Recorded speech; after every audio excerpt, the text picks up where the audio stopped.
జీవితం అంటే ఏంటో నేర్పిన దేశం నుంచి మన జీవం వచ్చిన దేశానికి అయితే వచ్చారండి. ఏంటి బాగున్నారా? నేనండి అబుదాబిలో వైజాగ్ కుర్రోని.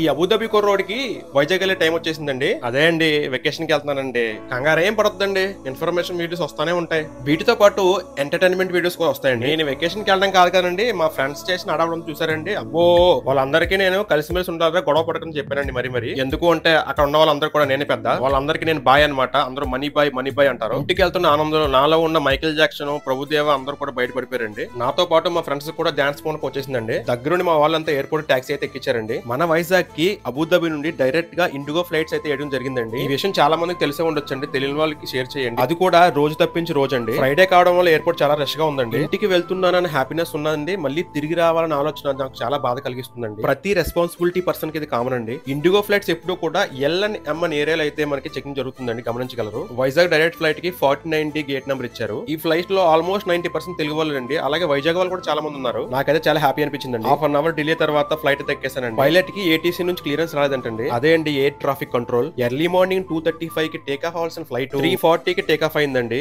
లేట్ అయినా పర్వాలేదు కానీ అందరూ క్షేమంగా ఇంటికి చేరుకోవాలండి. ప్రతి ఫ్లైట్ లో కూడా టేక్ ఆఫ్ అయ్యే ముందు ఇలాంటి స్మోక్ ఒకటి అయితే స్ప్రే చేస్తారండి. ఎందుకో తెలిస్తే కామెంట్ చేయండి ప్లీజ్. ఆకాశంలో చంద్రుడు, కిందన అబుదాబి, మధ్యలో ఫ్లైట్ లో మేమండి. అలా నిద్రలో జారుకొని ఇలా విండో తెరిచి చూసేసరికి తెల్లారిపోయిందండి. అలాగే కొంతసేపట్లో మన వైజాగ్ సిటీ కూడా కనిపించిందండి. గంట ఆలస్యం తర్వాత ఎలాగైతే వైజాగ్ లో ల్యాండ్ అయిపోయాం. జీవితం అంటే ఏంటో నేర్పిన దేశం నుంచి మన జీవం వచ్చిన దేశానికి అయితే వచ్చారండి. ప్లీజ్ ఫాలో చేయండి. జై హింద్.